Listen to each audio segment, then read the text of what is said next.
Man of action ஒரு படம். இது வந்து லூசியோ உட்ரூபியா அப்படிங்கிற ஒருத்தரோட ரியல் ஸ்டோரி. அவர் என்ன அவ்வளோ பெரிய ஆளா, லெஜெண்டா, அப்படி என்னத்த அவர் பண்ணிட்டாரு அப்படின்னு நீங்கள் யோசிக்கலாம். ஆனால் பாரிஸோட ஒரு 500 வருஷத்து எதிர்காலத்தையே அப்படியே கையிலே ஹோல்டு பண்ணி வச்சிருக்காருன்னு உங்களால் நம்ப முடியுதா? ஹீரோ பார்த்தீங்க அப்படின்னா எல்லா படத்துலையும் நீங்கள் ஃபேக் ஒரு நோட் அடிச்சு பார்த்துருப்பீங்க, அதாவது கள்ள நோட்டு பிரிண்ட் பண்ணி. ஆனால் ஃபேக் செக் அடிச்சு பார்த்துருக்கீங்களா?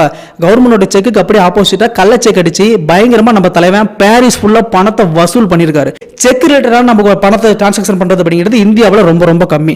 இதுவே ஃபாரின்ல ஒரு செக் எடுத்துட்டு போய் நமக்கு ஒரு பொட்டி கடையில் கொடுத்தா கூட அதுக்கு தகுந்த பணத்தை வந்து அங்கேயே நம்ம ஈஸியாக ரிசீவ் பண்ணிக்க முடியும். இந்த செக் அப்படிங்கிற கலாச்சாரம் ஃபாரின்ல வரும் பொழுது நம்ம தலைவர் லூசி என்ன பண்றாரு அப்படின்னா பயங்கரமா ஃபேக் செக் அடிச்சு நிறைய பணம் சம்பாரிச்சு வச்சிருக்காரு. 20 வருஷம் உனக்கு ஜெயிலில் போடுறோம் அப்படின்னு சொல்லிட்டு போலீஸ் பிடிச்சிட்டு போய் ஒரு ரூம்ல வச்சு விசாரிக்கிறாங்க.